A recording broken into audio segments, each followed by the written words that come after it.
students, good evening pa. DNA replication பத்தி ஷார்ட்டா ஒரு வீடியோ வந்து பார்க்கலாம். ஓகேங்களா? இப்போ பாருங்க. இப்போ DNA replication அப்படினாக்க உங்களுக்கு DNA பொறுத்த வரைக்கும் டபுள் ஸ்டாண்டர்டா இருக்கும். ஓகேங்களா? டபுள் ஸ்டாண்டர்டா இருக்கக்கூடிய DNA உங்களுக்கு என்ன பண்ணனும்? நீ ரெண்டா பிரிக்கணும். சிங்கிள் ஸ்டாண்டர்டா பிரிக்கணும். பிரிச்சு அந்த டெம்ப்ளேட் ஸ்டாண்ட்ல இருந்து ஒரே M1s ப்ரொடியூஸ் பண்ணுவீங்க. இப்போ DNA replication ஒரு DNA ல இருந்து ரெண்டு DNA வரணும். அதை எப்படி வருது அப்படிங்கறத நம்ம இங்க பார்க்க போறோம். இங்க பயன்படுத்தி செமி கன்சர்வேட்டிவ் மெத்தட் அந்த மெத்தட பயன்படுத்தி அந்த DNA replication எப்படி நடக்குதுன்னு பார்க்க போறோம். இப்போ இந்த DNA replication பொறுத்த வரைக்கும் ஃபர்ஸ்ட் எத்தனை என்சைம்ஸ் இங்க ஹெல்ப் பண்ணுது அப்படின்னு பாத்தீங்கன்னா மொத்தம் 5 என்சைம்ஸ் ஹெல்ப் ஆகும். ஃபர்ஸ்ட் ஒன் பாத்தீங்கன்னா helicase enzyme, second one gyrase, third one primase, fourth one DNA polymerase 1, fifth one ligase enzyme. Helicase அப்படிங்கிற என்சைம் என்ன பண்ணுனா இந்த DNA டபுள் ஸ்டாண்டர்டா இருக்கு பாத்தீங்களா அந்த DNA வை டபுள் ஸ்டாண்டர்டா இருக்கக்கூடிய DNA வை சிங்கிள் ஸ்டாண்டர்டா பிரிக்கிறதுக்காக பயன்படக்கூடியது தான் இந்த ஹெலிகேஸ் அப்படிங்கிற என்சைம். அப்ப எங்க மிஸ் இதாகும் அப்படினாக்க இப்போ ஒரு DNA வந்து டபுள் ஸ்டாண்டர்டா இருக்குனாக்க அது ஃபுல்லுமே வந்து என்ன ஆகும்னாக்க ஒரே டைம்ல பிரியாது. உனக்கு கொஞ்சம் கொஞ்சமா தான் பிரிய ஆரம்பிக்கும். ஓகேவா? நம்ம கொஞ்சம் கொஞ்சமா பிரிச்சு அது என்ன பண்ணுவாங்க நமக்கு DNA ரெப்ளிகேஷன் நடக்கும். கொஞ்சம் கொஞ்சம் தூரம் தான் நடந்து போகும். அப்போ எந்த இடத்துல ஃபர்ஸ்ட் பிரிய போதோ அந்த இடத்துக்கு பேர் என்னன்னாக்க ரெப்ளிகேஷன் ஃபோர்க் அப்படினு பேர். அப்போ அந்த ரெப்ளிகேஷன் ஃபோர்க் எந்த இடத்துல இருக்கோ அந்த இடத்துல என்ன ஆகும்னாக்க ஃபர்ஸ்ட் ஹெலிகேஸ் என்சைம் வந்து உட்காரும். அந்த ஹெலிகேஸ் என்சைம் வந்து உட்கார்ந்து என்ன ஆகும்னாக்க டபுள் ஸ்டாண்டர்டா இருக்கக்கூடிய DNA என்ன பண்ணுனா உனக்கு இப்படி சிங்கிள் ஸ்டாண்டர்டா உனக்கு என்ன பண்ணிடும்னாக்க பிரிச்சு கொடுத்துரும். சரிங்களா? பிரிச்சு கொடுத்ததுக்கு அப்புறம் அந்த வேலையை பார்க்கக்கூடியதா ஹெலிகேஸ் என்சைம்.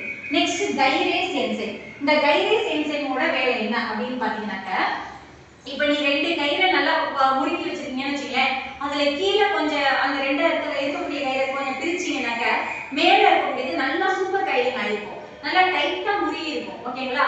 அப்போ அந்த மாதிரி முறுக்கி இருக்கக்கூடியதை கொஞ்சம் லூஸ் பண்ணக்கூடிய வேலையை செய்யக்கூடியது.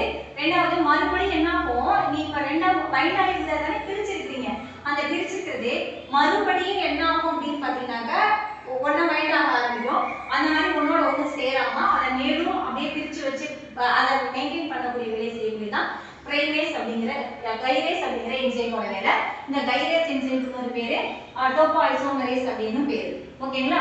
அடுத்தது பிரைமேஸ் என்சைம். இந்த பிரைமேஸ் என்சைமோட வேலை என்ன அப்படின்னு பாத்தீங்கன்னாக்க நமக்கு DNA ரெப்ளிகேஷன் நடக்கணும்னாக்க ரெப்ளிகேஷன் வந்து DNA பிராக்மெண்ட்ல இருந்து DNA ஸ்ட்ராண்ட்ல இருந்து அப்படியே உனக்கு வராது. சோ என்ன ஆகும்னாக்க RNA பிரைமர் நமக்கு வேணும். அந்த RNA பிரைமரை கொண்டு வந்து கொடுக்கக்கூடிய வேலை தான் எதோட வேலைனாக்க பிரைமேஸ் என்சைமோட வேலை.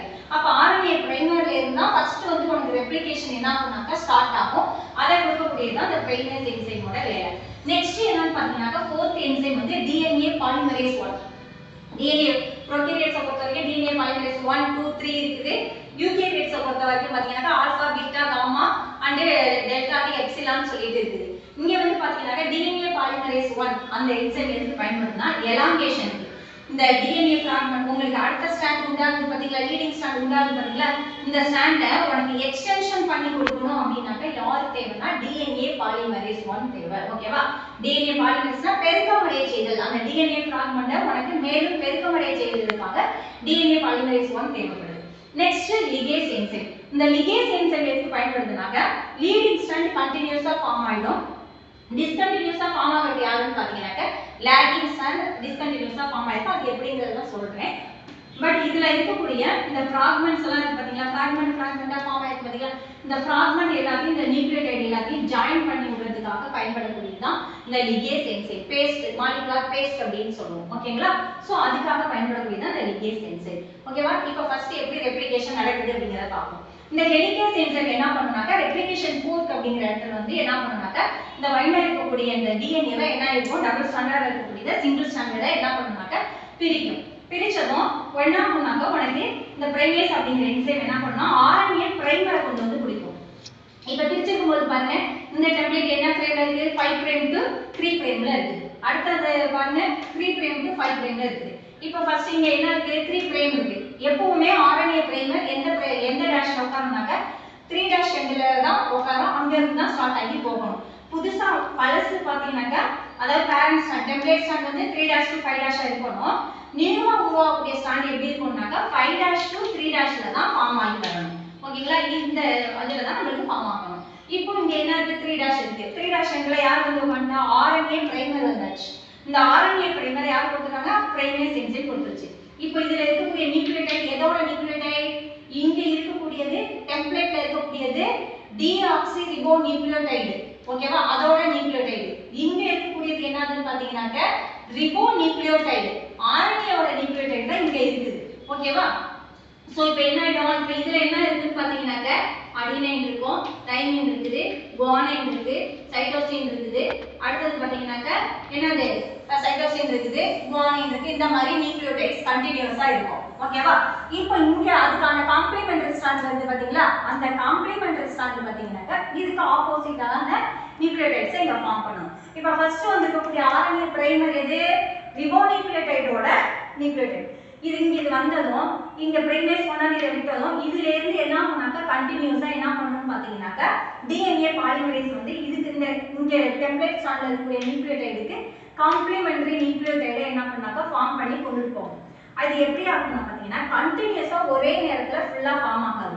என்ன ஆகும் அப்படின்னு பாத்தீங்கன்னாக்க கொஞ்சம் கொஞ்சமா தான் நடக்கும் இப்போ ஃபர்ஸ்ட் என்ன பண்ணாக்க கொஞ்சம் தூரம் ஃபார்ம் ஆகும் காம்ப்ளிமெண்டரி ஸ்ட்ராண்ட் இப்போ இங்க 3 பிரைம் டு 5 பிரைம் இருக்குனாங்க அப்ப உனக்கு புதுசா உருவாகி இருக்கக்கூடிய காம்ப்ளிமெண்டரி ஸ்ட்ராண்ட் என்னது 5 பிரைம் டு 3 பிரைம்ல தான் ஃபார்ம் ஆயிருக்கு ஓகேவா இப்போ இதோட கொஞ்சம் ஃபார்ம் ஆயிட்டு ஸ்டாப் ஆயிடும் அடுத்து மறுபடியும் என்ன ஆகும் மறுபடியும் எலாங்கேஷன் ஆக ஸ்டார்ட் ஆகும் இங்க எதுல முடிஞ்சிருக்கு உனக்கு 3 பிரைம்ல தான் முடிஞ்சிருக்கு 3 பிரைம்ல முடிஞ்சிருந்தா ஆர்என்ஏ பிரைமர் என்ன இந்த டிஎன்ஏ ஆர்என்ஏ பிரைமர் வந்து புதுசா உனக்கு தேவையில்லை ஏன்னா இது வந்து எலாங்கேஷன் ஆகிட்டே போயிட்டு இருக்கும் இதே இது 5 டாஷ் இருந்தாக்க உனக்கு புது ஆர்என்ஏ பிரைமர் தேவை ஓகேவா சோ இங்க எதுல முடிஞ்சிருக்கு 5 டாஷ் டு 3 பிரைம்ல 3 பிரைம்ல இருக்கறனால அடுத்த நியூக்ளியோடைடு ஈஸியா வந்து இதுல உட்கார்ந்துரும் அடுத்து என்ன ஆகும் கொஞ்சம் தூரம் ஃபார்ம் ஆகும் அடுத்து இதோட ஸ்டாப் ஆயிடும் அப்ப இது என்னது பாருங்க 5 டாஷ் டு 3 டாஷ் ஃபார்ம் ஆயிட்டா அடுத்து கொஞ்ச நேரம் கழிச்சு அடுத்து டிஎன்ஏ பாலிமரேஸ் என்ன பண்ணும் கொஞ்சம் தூரம் இன்னும் கொஞ்சம் தூரம் எக்ஸ்டென்ஷன் பண்ணும் அடுத்து இன்னும் கொஞ்சம் தூரம் எக்ஸ்டென்ஷன் பண்ணும் இப்போ என்ன ஆயிருச்சு கண்டினியூஸா உனக்கு என்ன கிடைச்சிருச்சு ஒரு நியூ ஸ்ட்ராண்ட் வந்து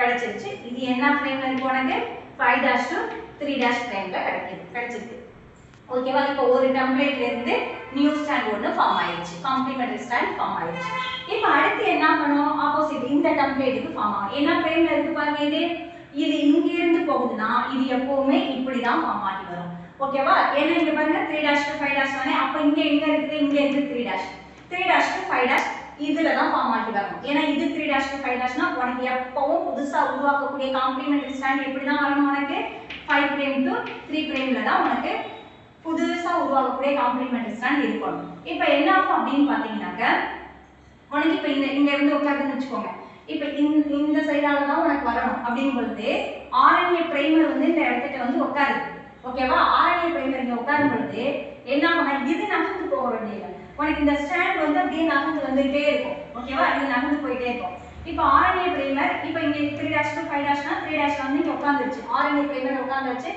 என்ன இப்போ இது எதோட நியூக்ளியோடைடு ஆர்என்ஏவோட ரிபோ நியூக்ளியோடைடோட நியூக்ளியோடைடு இப்போ இது என்ன பண்ணும் அப்படின்னு பாத்தீங்கன்னாக்கா கொஞ்சம் நியூக்ளியோடைட உனக்கு ஃபார்ம் பண்ணும் ஓகேவா இதுக்கு எல்லாமே காம்ப்ளிமெண்டரி ஸ்ட்ராண்ட ஃபார்ம் பண்ணிருச்சு இது என்ன ஆகும் இங்க இருந்து ஃபார்ம் ஆகும் இது என்ன ஆகும் மூவ் ஆகி இங்க போயிடும் ஓகேவா இங்க போயிடுச்சு அடுத்தது என்ன ஆகும் பாத்தீங்கன்னாக்கா இப்போ இது என்னது உனக்கு ஃபார்ம் ஆகி வந்திருக்கக்கூடியது என்னது இது 3 டாஷ் டு 5 டாஷ்னாக்க இது என்னது 5 பிரைம் டு 3 பிரைம் ஓகேவா இது என்னது 5 பிரைம் டு 3 பிரைம் இப்போ இங்க என்ன பிரைம் இப்போ இங்க மூவ் ஆகி போயிடுச்சா இப்போ அடுத்தது என்ன ஆகும் அப்படின்னு பாத்தீங்கன்னாக்கா அடுத்து ஒரு ஆர்என்ஏ பிரைமர் அடுத்த ஆர்என்ஏ பிரைமர் வந்து அது என்ன பண்ணும் அடுத்து ஒரு என்ன பண்ணும் உனக்கு அந்த ஆர்என்ஏ பிரைமர் வந்தது என்ன பண்ணும்னாக்கா அடுத்த நியூக்ளியோடைட ஃபார்ம் பண்ணும் அது மூவ் ஆகி அடுத்து என்ன ஆகும் இங்க வந்துட்டே இருக்கும் அதாவது இது நகர்ந்து வந்துகிட்டே இருக்கும் உனக்கு ஃபார்ம் ஆகி வந்துகிட்டே இருக்கும் அடுத்து என்ன பண்ணும் இந்த ஆர்என்ஏ பிரைமர் டிஎன்ஏ நியூக்ளியோடைட் மறுபடியும் என்ன பண்ணும் உனக்கு எலாங்கேஷன் பண்ணிடும் இந்த மாதிரியே உனக்கு என்ன பண்ணிட்டு இருக்குனாக்க ஃப்ராக்மெண்டா ஃபார்ம் ஆயிருக்கும் எப்படி ஃப்ராக்மெண்ட் வருதுன்னு பாருங்க இப்போ உனக்கு இது இப்போ கண்டினியூஸா இதை ஃபார்ம் பண்ணி வச்சிருக்குதா இப்போ இதை உனக்கு ஃபார்ம் பண்ணி இங்க இருந்து இந்த ஆர்என்ஏ பிரைமர் இங்க உட்காந்து உனக்கு என்ன பண்ணுது நியூக்ளியோடைடு இதுக்கான காம்ப்ளிமெண்டரி நியூக்ளியோடைட ஃபார்ம் பண்ணி இங்க அனுப்பி விட்டுருச்சு சரியா அனுப்பியாச்சு இப்போ இங்க உனக்கு என்ன ஆகுது அப்படின்னு பாத்தீங்கன்னாக்க இது வந்து எப்படி இருக்கும் 5 டாஷ் டு 3 டாஷா அடுத்து உள்ளது 5 டாஷ் டு 3 டாஷ் தானே எப்பவுமே வந்து 5 டாஷ் எண்டா இருந்துச்சுனாக்க அதுக்கு வந்து உனக்கு என்ன தேவை புது ஆர்என்ஏ பிரைமர் தான் தேவை ஏன்னா 5 டாஷ் எண்டா இருந்தாக்க இதுல கண்டினியூஷன் ஆகாது அப்ப என்ன ஆகும் உங்களுக்கு அங்கங்க வந்து ஆர்என்ஏ பிரைமர் புதுசா உட்கார்ந்துச்சுல இப்போ என்ன ஆகும்னு பார்த்தனாக்க நீ இதுல இந்த ஆர்என்ஏ பிரைமர் எங்கெல்லாம் இப்போ இங்க ஒரே இடத்துல தான் உட்கார்ந்துருக்கும் ஒரு இடத்துல தான் ஆர்என்ஏ பிரைமர் உட்கார்ந்துருக்கும் இப்போ இந்த இடத்துல அப்படின்னாக்க RNA-யோட நியூக்ளியோடைடு தான் இங்க இருக்கும். அப்ப இதை நீ ரிப்பேர் பண்ணணும் அப்படின்னாக்க என்ன ஆகும், இந்த ஒரு இடத்துல மட்டும் இருக்கிறதுனால இந்த ஸ்ட்ராண்ட் ஃபார்ம் ஆகி முடிஞ்சதுக்கு அப்புறம் என்ன பண்ணுனாக்க எக்ஸோ நியூக்ளியஸ் வந்து இதை கட் பண்ணிட்டு உனக்கு என்ன ஆயிடுனாக்க DNA-க்கான நியூக்ளியோடைடு இங்க ஃபார்ம் ஆயிடும். சரியா? இப்போ இங்க என்ன நடக்கும்னு பாத்தீங்கன்னாக்க கொஞ்சம் கொஞ்சமா ஃபிராக்மெண்டா தானே வந்துச்சு. சோ அப்ப என்ன ஆகுதுனாக்க உனக்கு நிறைய RNA பிரைமர் ஃபார்ம் ஆயிருக்குமா. இப்போ இந்த RNA பிரைமர் இருந்த இடத்துல எல்லாம் என்ன இருக்கு, உனக்கு RNA-க்கான நியூக்ளியோடைடு இருக்குது. ஓகேவா? ஆனா நமக்கு இங்க என்ன வேணும், DNA-க்கான நியூக்ளியோடைடு வேணும். இப்போ இது கண்டினியூஸ் ஸ்ட்ராண்டா இருக்கும்போது பாத்தீங்கன்னா அங்கங்க என்ன இருக்கும்னு பாத்தீங்கன்னாக்க இந்த இடத்துலலாம் RNA-க்கான நியூக்ளியோடைடு இருக்கும். சரியா? இந்த RNA-க்கான நியூக்ளியோடைட எக்ஸோ நியூக்ளியேஸ், ஓகேங்களா, எக்ஸோ நியூக்ளியேஸ் அப்படிங்கிற என்சைம் வந்து என்ன பண்ணும்னாக்க இந்த RNA பிரைமர் எல்லாத்தையுமே ரிப்பேர் பண்ணும். ஓகேங்களா? இந்த RNA பிரைமர் எல்லாத்தையும் என்ன பண்ணிடும், restriction endonuclease exonuclease படிச்சிருக்கோமா. இதுல இந்த எக்ஸோ நியூக்ளியஸ் அப்படிங்கிற என்சைம் என்ன பண்ணும்னாக்க இந்த RNA-க்கான பிரைமர் RNA-க்கான நியூக்ளியோடைடு எல்லாத்தையுமே கட் பண்ணிடும். கட் பண்ணிட்டா இந்த இடத்துலலாம் இருக்கக்கூடிய கேப் இருக்குதா, இது எல்லாரும் இந்த இடத்துல இருக்கக்கூடிய அதுக்கு அப்புறம் தான் பாத்தீங்கன்னாக்க அது கட் பண்ணதுக்கு அப்புறம் தான் DNA-க்கான நியூக்ளியோடைடு ஃபார்ம் ஆகி யாரு லிகேஸ் அப்படிங்கிற என்சைம் வந்து இந்த எல்லாத்தையும் என்ன பண்ணுவாங்க உனக்கு ஜாயின் பண்ணிடும். ஓகேவா? எக்ஸோ ஏனா எங்க நிறைய RNA பிரைமர் இங்க வந்திருந்துச்சு. இந்த வந்த RNA பிரைமர் எல்லாத்தையும் என்ன பண்ணுவாங்க எக்ஸோ நியூக்ளியஸ் வந்து கட் பண்ணி விட்டுரும். ஏனா RNA-க்கான நியூக்ளியோடைடு இங்க இருக்க கூடாது இல்ல, அப்ப இந்த DNA-யோட இது பைண்ட் ஆகாது இல்ல, DNA-க்கான நியூக்ளியோடைடு தானே உனக்கு தேவை. சோ அப்ப எக்ஸோ நியூக்ளியஸ் அது எல்லாத்தையும் கட் பண்ணிட்டா அங்க இருக்கக்கூடிய இங்க எல்லாம் என்ன இருக்கும், உனக்கு கேப் இருக்கும். சோ இப்போ இது எப்படி இருக்கு, உனக்கு ஃபிராக்மெண்டா இருக்கா. இதுக்கு பேர் தான் ஒக்கசாகி ஃபிராக்மெண்ட் அப்படின்னு பேர். இதுக்கு அப்புறம் தான் என்ன பண்ணணும்னாக்க லிகேஸ் அப்படிங்கிற என்சைம் வந்து இது எல்லாத்தையும் என்ன பண்ணிடும்னாக்க ஜாயின் பண்ணிடும். இந்த நியூக்ளியோடைட்ஸ் எல்லாத்தையுமே ஜாயின் பண்ணிடும். இதுக்கு பேர் தான் லாகிங் ஸ்ட்ராண்ட் அப்படின்னு பேர். நல்லா கவனிங்க. இந்த ரெப்ளிகேஷனை பொறுத்த வரைக்கும் இந்த ஸ்ட்ராண்ட் பாத்தீங்கன்னாக்க 5' 3' டெம்ப்ளேட் ஸ்ட்ராண்ட் வந்து 3' to 5' இருக்கும். நியூ ஸ்ட்ராண்ட் ஃபார்ம் ஆகுது 5' to 3' இந்த டைரக்ஷன்ல போகும். அப்படியே உனக்கு ஆப்போசிட்ல பாத்தீங்கன்னாக்க இது 3' to 5' இருக்கா, இந்த டைரக்ஷன்ல வரும். இங்க ஃபர்ஸ்ட் இது என்ன ஆகும்னா ஒரு RNA பிரைமர் உட்கார்ந்துதுன்னா இது மூவ் ஆகி போயிட்டே இருக்கும். இந்த ஸ்ட்ராண்ட் ஃபார்ம் ஆகுது பத்தியா, ஃபார்ம் ஆகி இங்க வந்துரும், அடுத்தது ஃபார்ம் ஆகி இங்க வரும், அடுத்தது ஃபார்ம் ஆகி இங்க வரும், இப்படியே வந்துட்டு இருக்கும்.